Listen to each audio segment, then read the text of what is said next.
our DNA has been mixed with, intermingled with well over 60 alien races. 100% of everything humanity has ever been told is false. One of the great lies is that, we came from apes. Like, I mean, this is the biggest fucking joke. Is God's main desire is to understand itself and all its infinite potential. He used to allow Eleanor Roosevelt, he would let Eleanor completely inhabit his body, and like I said, he would leave and be off to the side, and I could still see him, by the way, his energetic presence. But that being said, I had more conversations with the soul or the spirit of Eleanor Roosevelt than maybe anyone. The spell of the ego mind identity is broken very simply with. What is up, everybody? Welcome back to another interview on the RJ Spina channel. RJ's here with me. RJ, how's it going? It's going well. How you doing, buddy? Doing well. Guys, we have some really fun questions in this one. RJ's got a new class coming up called False Awakening 2. You want to tell them a little bit about it? Yeah. The first one, I don't remember when that was. It was a few months ago, but we talk about, we hear all this thing about all these changes that are being made, and humanity's in this great awakening stage. And I'm not saying it isn't, but what I am saying is that there's two sides to that coin. And so the first false awakening was, the feedback that I got was absolutely incredible. People loved it. They learned things they never heard before. And so what I wanted to do was kind of continue in that direction with the false awakening part 2. And we're going to zero in on clones. We're going to zero in on flat earth. Is that real? Is that a psyop? What is the truth about that? And also the Roswell crash. Now, the interesting thing about the Roswell crash, it's not even so much what I'm going to share, but it's how I know what I know. And once I explain that to you, that in and of itself might be just as interesting as the truth about the Roswell crash, as well as clones, and as well as is flat earth real or not? I can't wait to hear about what's beyond the ice wall, personally. So I don't for anybody who's looked into flat earth, that'll make a lot more sense. RJ, I did want to read a couple of things that we're going to be talking about in this class. These are always so fun for me because like the first one was so fun because you literally broke down like basically how this whole thing works. And that's some of the questions that we're going to be asking in this video, was some of the stuff that you talked about in the first one. But in the second one, you're going to be talking about, are clones real, as you mentioned? Do they control the planet, act as world leaders, and impersonate business leaders and celebrities? That'll be pretty interesting. Is the planet being shaped and manipulated by non-organic beings? Are clones just the tip of the iceberg? I have a feeling they are. I mean, but you can tell us whether or not that's true. Is flat earth real or a misdirection? Have we been lied to about what earth really is? Learn the secret discovery by a recent incarnation of an ascended master and legendary explorer that reveals the truth. Has this legendary explorer been slandered recently? No, not that legendary explorer. No, another one. Okay. Does the government have advanced alien technology from the infamous Roswell crash? Is it being kept from us or being used against us? Learn the mind-blowing truth about the Roswell crash from a truly unexpected insider. RJ, can we talk a little bit about the insider? Can we give any tips or anything? Yeah, sure. Okay. For those that are familiar with, and even if you're not, for those that are or are not familiar with Access Superconsciousness, which is the third book, the first chapter is quite autobiographical, and I talk about 4 or 5 instances in my life that were kind of like profound data points along the life plan to self-realization. One of them had to do with my friend Rich. And so Rich, for those that are familiar, he was an integral soul that I met again and worked with in this life. He operates completely in the not at the forefront. He's also not here on the planet anymore. He left his body. But I did a lot of work with Rich. It was really with Rich that I learned how to hone my, at least at the beginning, my skills and abilities and things like that. But one of the things that Rich is incredibly adept at better than anybody, by far.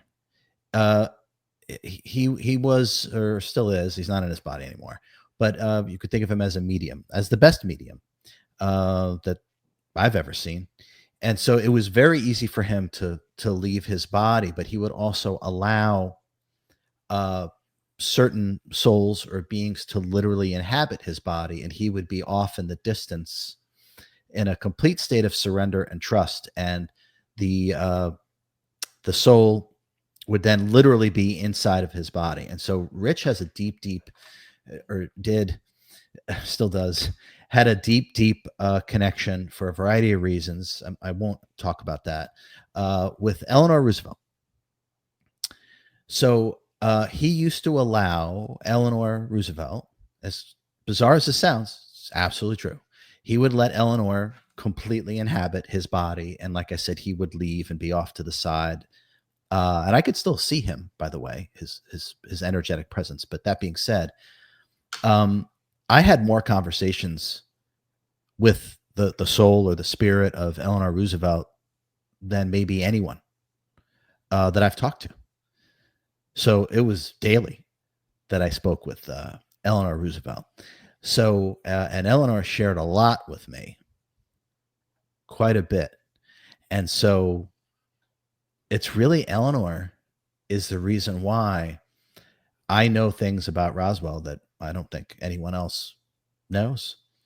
Literally. So the insider information is through Eleanor Roosevelt. And I didn't put it in the book. I didn't want to hear from the publisher, you can't do this, you can't say that, you can't say this. Oh, okay. Well, I'll say whatever I want in my classes, that's for sure. So if you want to know the truth, and I mean the real truth about Roswell, what really happened, what really went down, what are the ramifications, what were the surrounding circumstances of that, I'm going to talk about that in False Awakening Part 2. The best first chapter of a book ever written. Also the best second chapter of a book ever written. Sorry, guys, my lighting is kind of janky. Access to Consciousness. I'm just going to put it up on the screen so you guys can see it. If you haven't gotten that book already, be sure to get it because it's the perfect holdover for this bad boy right here, the Law of Attention. If you guys haven't pre-ordered Law of Attention, it'll be linked in the comment section and the description. Of course, I have the dollar bill in here as my bookmark. If you're at Access Super Consciousness, you'll understand that one. But anyway, RJ, at any point in your life where you're like, man, this stuff is so bizarre, or like, you know, is everything normal to you with regards to all these unique things that happen to you? Well, that's an interesting question. I mean, I guess if we consider that my earliest memories of this life were literally being outside of my body, then I guess maybe if that was the starting point, then nothing really is really strange, I guess. And also the interactions that I was having even as a child, which now of course make perfect sense. As a child, I wasn't probably completely aware as to why I was having the interactions I was having and with what souls or beings or entities that I was interacting with. Now I understand why. But the complexity about the human experiment and humanity as an experiment, as I've talked about, it's literally an experiment in individualized free will because it does portend the greatest evolution and efficacy of consciousness possible, which is my absolute obsession. And whether you realize it or not, it's God's obsession too. God's main desire is to understand itself and all its infinite potential. And God doesn't waste time. So, and neither do I. So, this is really about that. And humanity, I don't want to say too much now because I'll talk about it in the class, but so many other species have played a major part in the individualized free will experiment, which is kind of messing, if you think about it, it's kind of messing with the individualized free will experiment by essentially mixing their DNA. And this has happened dozens and dozens and dozens of times. So to come back to your question, I mean, does this stuff surprise me? No.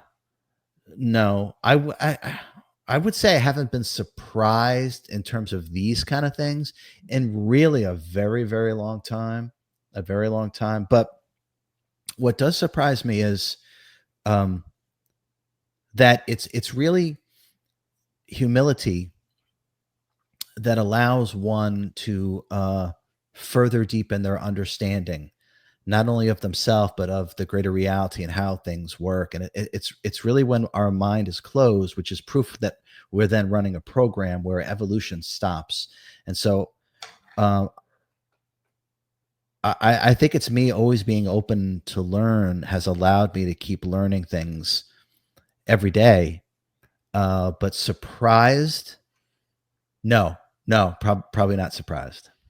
Just like, in Access Superconscious, you talked about the first time you meditated. You'd think like somebody'd be like, "Oh, it's kind of bizarre." Like, you know what I mean? Just some of your experiences, but hey, look, when you're not from here, then I guess it makes more sense. So, RJ, let's go ahead and jump right into it. My first question for you is how much of what we think is real is actually false? Because I feel like that's kind of the perfect ground floor to lay with regards to these classes. Okay.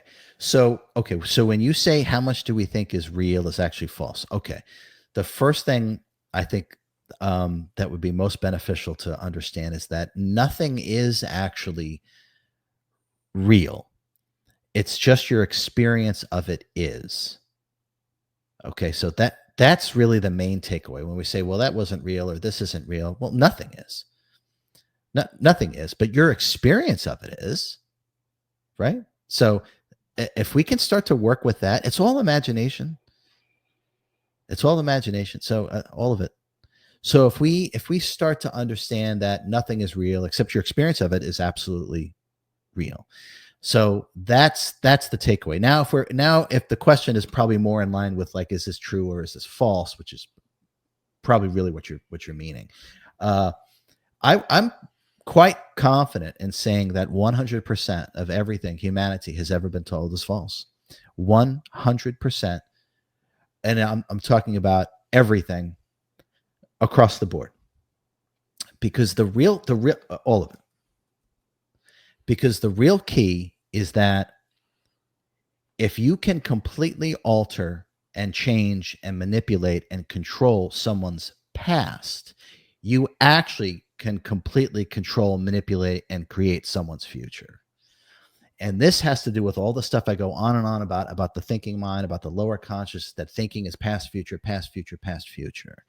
And the way to transcend all of this is to marry oneself to the present moment. And then you really can't be messed with. You really can't be controlled. I mean, it won't stop, but the effects it'll have on you will be very different. So it's about rewriting the past to whatever narrative based upon whatever agenda that is being served. And there's always multiple agendas. It's never just one agenda. That's not how things work. It's not it's this or it's that. No, that's not how existence works.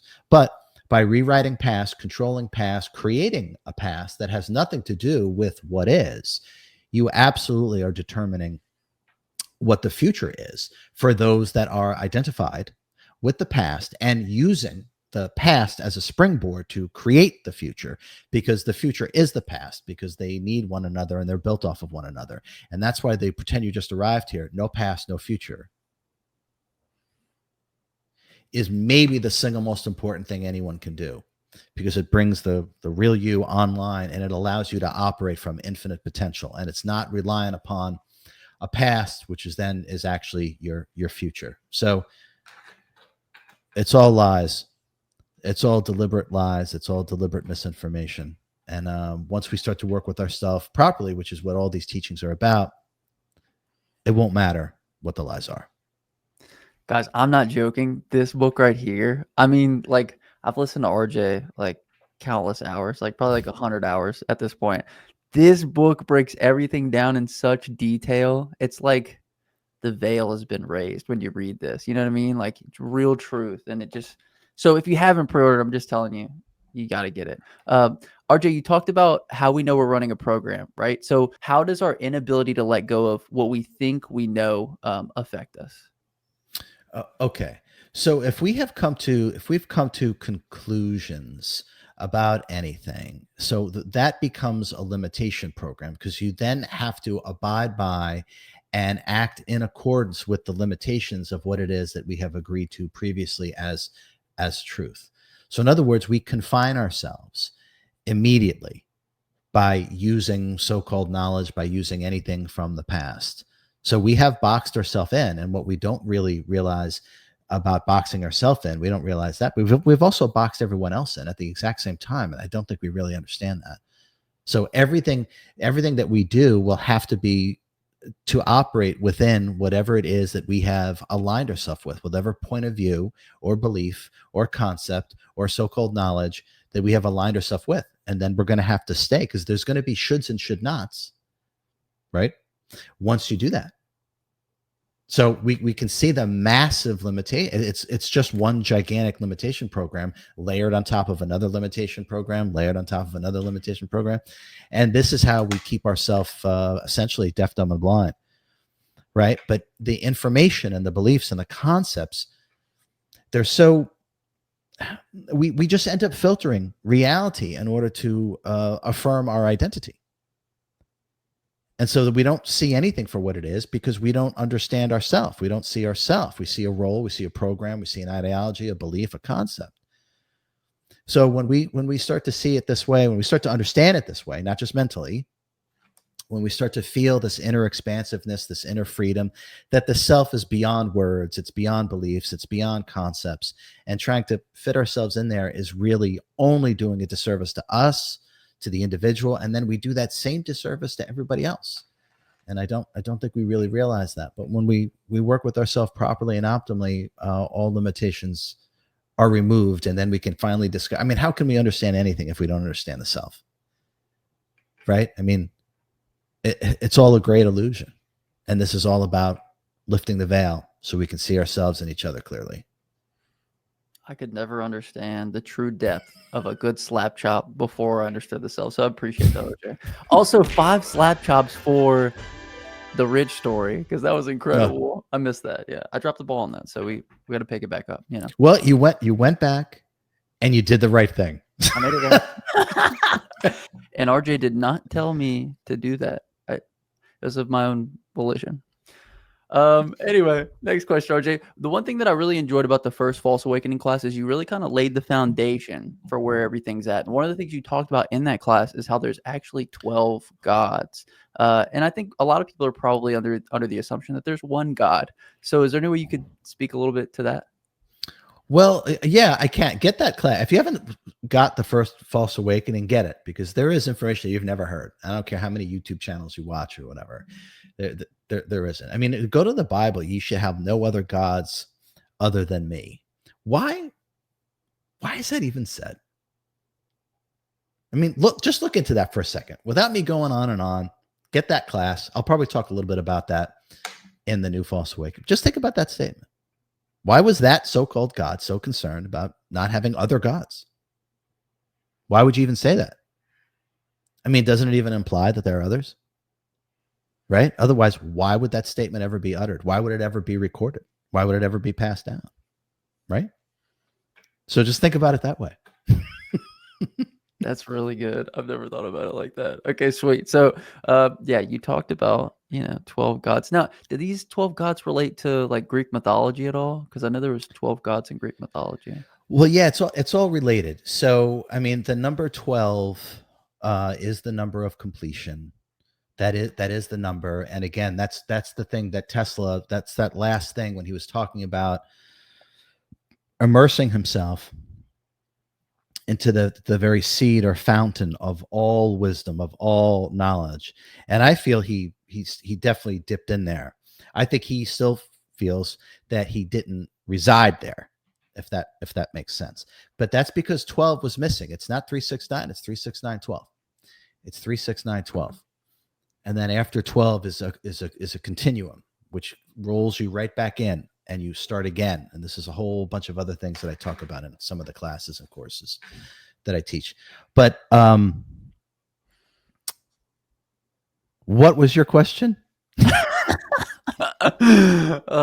the secrets to the universe, if you have them. Well, yeah, I kind of feel like the secrets of the universe actually are in the books, and they are in the classes and the courses. I think in the introduction you actually said that this book contained some of the secrets of the universe. Yeah, so. Yeah, absolutely, absolutely. And the funny thing is, it's always been there. But when we say that, or when I say that, We associate that it's always been there, that we can see it doing this, looking outward. You can't. That is not what I mean. Your physical sensory perception is such a limited bandwidth of what is. And remember, everything that you see is an outward projection that comes through you. And the multiverse itself is literally within you. And based upon what frequency you're in, it's still coming through you. So think about what I'm saying. Right? So when we're in the fourth frequency and fifth frequency, it's still a projection that's coming from within you and projected outward. And we're now experiencing that aspect of ourselves. There are many rooms in my Father's house. I mean, that's what he was talking about. He said it that way. I say it this way. We're saying the same thing with a very similar perspective. Very similar perspective. But everything is a projection outward, and you can't understand or figure anything out based upon a projection. As Plato would say, those are shadows on a cave wall. So you have to turn the sight within and to start to marinate within the self and understand the self. And then the outside world will start to make perfect sense. Wow, that was really good. My previous question was about Greek mythology and the 12 gods in Greek mythology and how that relates to truth. Yeah. Shocking that I started rambling and forgot what it is that you asked. I never do that. So, okay. So briefly, 12 is the number of completion. Our God used 12 because the absolute, or the all there is, which gave birth to the 12 gods, the absolute and the all there is, at a certain point of its own self-awareness, it realized that it itself was divided into 12s. That it had 12, I'll use the word components, not the right word, but it had 12 components to itself, which is why it created 12 gods. And our God, and we are within the multiverse, the multiversal structure is within this one particular God of the 12 gods. It patterned itself with 12. It used the same understanding of the core of existence itself. And so it made everything into 12. And so there's lots and lots of stories, allegories. Some are actual truth, some are not at all. And we really have those mixed up. For the most part, the ones that we think are actual are the stories and allegories, and the ones that we say, well, that clearly didn't really happen. That's an allegory. No. It's only the other way around, which just goes to the complete inversion and perversion of what we are into lower consciousness rather than using our higher consciousness. And we would understand that things really here are the absolute opposite. But 12 is the magic number. 12 is the number of completion. And so we see so many things are based upon 12. Our God used 12, and we have kind of patterned ourselves after it. 12 is almost in everything. And now you know the reason, because existence itself, the absolute or the all there is, realized that it itself had 12 components to it. Wow. A dozen, 12 months in a year, a lot of things have 12. I can't think of any more, but on the top of my head. A few more than that, but yes, I'll have a list for the next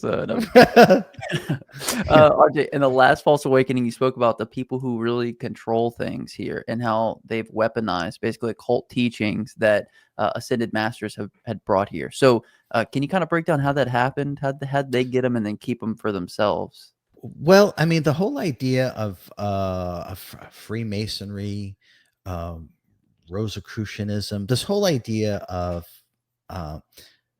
ancient esoteric wisdom was done by ascended masters, and the overwhelming majority of the wisdom that I'm talking about comes from two specific ascended masters, the being that we know as Buddha and the being that we know as Master R, or Saint Germain. So those two have provided the overwhelming majority of ancient esoteric wisdom. Now, it was done to preserve it. Obviously, they would come here and share the depth of their knowledge, wisdom. They would share it, and it was done so it would remain here even if they're not, right? So they would leave behind an aspect, the depth of their understanding of things. So that's the original idea of, I could tell you for a fact, that's the original idea of Rosicrucianism. That's definitely the original idea of the teachings of Freemasonry as well. Both are aspects from Master R. So, in an effort to leave these supreme teachings here, the wrong people, we'll say the wrong people, and I say wrong people got a hold of it to use it for the benefit of themselves and the few, rather than for the benefit of all. And that's really what it comes down to, is that supreme teachings have been and still are being used for the benefit of the very few at the expense of the many. And so the idea behind it is for them to gain control, mastery over lower consciousness, over this realm, and then subjugate and use this realm and those beings or entities that are existing on this planet, such as human beings, as pawns to serve them. And if you kind of start to look at how all of us are viewed by those that have gained access to that, that's really how they feel. They have great disdain, almost hatred for humanity, and they use these supreme teachings and understandings for their benefit or the benefit of the few. But it was originally done to preserve great wisdom, almost unattainable wisdom, to make sure that it stays here. And of course, it just gets infiltrated. And once it's infiltrated, it is then inverted and perverted to suit the desires and the whims of the few, instead of it being dispersed for the benefit of the many. Law of attention. The supreme teachings are back, guys. Okay, so this is where you get them, right here. Now, RJ, in this book, you talked about the Library of Alexandria and what had happened and everything that occurred after that. Is this kind of a Library of Alexandria situation here, where we had the teachings and then suddenly they're gone? Yeah, I mean, I really feel that I'm doing everything I can to correct that, if that makes sense.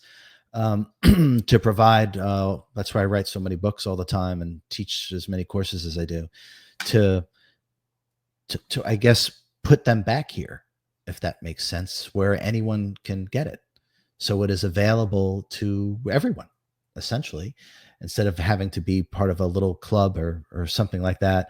So yeah, I want to make sure that humanity has the supreme metaphysical teachings that allow them to heal themselves, remove all programming, create whatever it is they desire, manifest whatever it is they desire, become a true master over their energy and their mind, which is really the intention of the human experiment to begin with, is to realize the master within. So yeah, for me, this is about putting this knowledge, this wisdom, this information back into the hands of humanity, so we can yield and swing the sword of freedom as we were intended to. Wow. This book will get you ready to swing the sword too. It hypes me up every time I read it. Now, RJ, towards the front of the interview, you said something about how other entities or species, I guess, had kind of infiltrated the Free Will Project, and something to do with DNA blending. I don't know if we could touch on that anymore, but I was just thinking back and I was like, that was a very interesting thing you said. Yeah, just look at it as genetic experimentation. Like, so so it's up there. It's not the biggest, but one of the great lies is that we came from apes. Like, I mean, this is the biggest joke. I mean, no, we didn't. No, we didn't. Okay, so but that, again, that serves a purpose. That lie serves a purpose. Number one, it hides the truth, and number two, it sort of makes you think that very little of yourself, right? So it serves two juicy agendas and narratives right there. So no, our DNA has been mixed with, intermingled with well over 60 alien races. So that's really where it comes from. Absolutely, we have been genetically altered, and we're continuing to be genetically altered over and over. It's still happening, just not in the same way. But it's still happening. So we did not come from apes. That is a lie. But we have had our genetics altered and changed drastically over the course of hundreds and hundreds of thousands of years, without question. Now, which alien species do you think I have most within me, RJ? If you had to pinpoint it. Oh, that's a really good question. If you don't, you don't have to share it here. We can wait for the class, But no, I'd have to get my channeling glasses. oh, okay. I'd have to do that, or Pleiadian, is that ringing any bells? Or yeah, sure, Andromeda. sure, yep. Okay, all the above. Why not? Okay, why not? Yeah. One of my favorite lines is the Big Bang. Like, all this is just an accident. You know what I mean? And we're just here by happenstance, if you will. So, right, yeah. I feel like my whole life I've always been willing to take on ideas. So like if I ever heard, like whenever you said that there was 12 gods, I'm willing to hear it out. You know what I mean? Mm-hmm. And so I don't know. I just feel like you say, people that are stuck in one paradigm, it's like you can't hear anything. Like this is it. That's such a small place to be, right? Well, it is, and your own knowledge of self stops. It just stops. Your evolution stops, right? And that's really part of the point of running programs and why these programs are out there. There's no real discovery about anything. You just mimic, regurgitate, and become an embodiment of the program, and that's it. And then you just run it. It's just looped, and that forms part of the identity, the ego-mind identity. And so once programs are in, all you're going to do is filter reality in order to affirm your identity. And now you see how it's just a closed shop, how there is no evolution. And this keeps also the idea of like an us and them, you and everyone else, right? Separation, divide and conquer from within. It's all right there. It's all right there if we would simply see that. And the spell of the ego mind identity is broken very simply with pretend you just arrived here. No past, no future. And we proceed from there. And watch how much better you feel about yourself, about everything. As soon as you do that, now the infinite potential of what can be materialized, manifested, and realized, and tangibly understood is now available within every single moment, because you're not bringing about or conjuring up a past, which is a confinement, which is a prison, which is a straitjacket. And then your future is already determined. And we can see how this is just a massive limitation program. That's what this is. And the beings that set this up understand what I just said. They understand it very well. I have been talking about these things for a million years. This is just how I say it as RJ. But make no mistake about it. The purveyors of the matrix understand this. And when you talk about the law of attention, I break it down in the law of attention like it's never been broken down before. I urge everyone to pre-order that, get that as soon as you possibly can. And eventually it'll be available to pre-order on paperback. And I just sent an email to see about when I can get some studio time to record the Audible version of it. But The Law of Attention is my favorite book. It's my favorite book I've ever read. I just so happen to have written it. So it'll unlock you in ways that you can't even imagine. One of my favorite things, RJ, is getting on here and asking questions, seeing all this other stuff. But there was one chapter that I read in here, I believe it was chapter 5, and I read it, and like afterwards, because you talk all about where to place your attention at, and afterwards I felt so complete and I felt so at peace with everything. There was no more questions. And so like, as much as I love coming on here and talking with you about all these things, like when you're in that place, there's nothing more to ask, right? You're there, you found it, right? Yeah, all questions come from the egoic mind, because it is disconnected from the source of knowingness, which is the I am, or the self. And so, yeah, when you interact with the most profound truths, it literally just clears everything away, and it almost compels you to reside as the self by reading it, by coming in contact with it. And so that's part of the point of those books, is because it brings you into the tangible recognition and awareness of the self, and it removes mind. It's gone, because that mind is not what you are. This mind is disconnected from the source of knowingness, and it's always grasping at something. It's always ravenous for information because it doesn't know anything, because it's just appetite itself. So it never actually knows anything. It doesn't matter how much information you give your ego mind identity, it still remains your ego mind identity and not you. And it's always in a state of seeking something, seeking peace, seeking quiet, seeking excitement, seeking this, seeking that. It can never be present. And that is no way to live. And that is nothing to build your life from this state. So we want to do the opposite. It's like a good foundation for a house. It's like it has to be the proper foundation, because it doesn't matter what you do with the second floor or the third floor or the fourth floor. That house is going to crumble. It's going to come down. And that's because it's not built upon the truth. It doesn't have the proper foundation. And so when we work with true, eternal truth, it registers, which is why you had that experience of you were just literally completely and utterly at peace and all the questions stopped. If there was one thing I could grant humanity, it would be to have that experience and to be able to normalize that state of being, to be at peace, to feel the fullness, the completeness of the self, to not be in a state of fear or anxiety or greed, and just realize the majesty and the perfection that we all are. And once we tangibly realize that, we will speak, act, and behave from that. And that is how a truly enlightened society is created. 5 slaps out.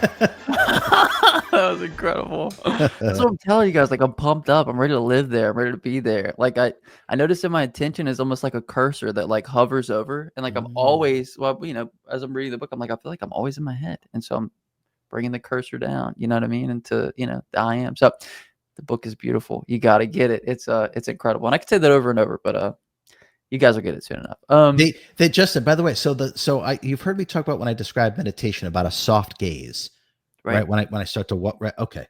So soft gaze just means non-analysis, or at least when I say soft gaze, I mean non-analysis. So what your eyes, your attention falls upon, right? You're not analyzing that. Right? So what happens by non-analysis, and all analysis is your conditioned mind, all of it. So that just means your programs are running. That's what happens. But if we start to use soft gaze, and we can do this all the time, people have it in their head that, well, I can't do that, I have to think about it. No, wrong, incorrect. Right? Condemnation without investigation is the height of ignorance. So for those that say, well, I have to think about everything, you don't know what you're talking about, because you haven't done it. You don't know what it's like to be present all the time and not have to use your programs and allow the infinite potential and depth of knowledge to flow through on the river of intuition by not analyzing things. So soft gaze, we can use soft gaze all day long. We still see, right? We still understand, but we're not analyzing. And what starts to happen is that the whole periscope, submarine and periscope, right? So this starts to become just like a periscope, right? Which is just like a viewfinder, a lens, awareness, right? But the one that's looking through this, the captain, is way down deep in the hull of the ship, right here in the center of the chest, between the heart and the spine. And you can start to feel the real you right here. And this is still taking in your sight, it's smell, taste, hearing, right? This is why we thought that consciousness was in the brain. That's only because the majority of our physical sensory perceptions are located right here. But that's like saying that every musician is inside your radio. There aren't any, as far as I know, there aren't any musicians inside your radio, because it's a receiver of frequencies, and it's the same thing. What we are is sitting right here. And so soft gaze actually brings us to this state of presence, and the real you is online. So by just practicing that, which just means don't analyze what your attention has fallen upon or what you've put your attention on. And it's actually through that non-analysis that the wisdom and the inner knowingness of who and what you really are will come online. And you'll realize just how useless and pointless thinking actually is.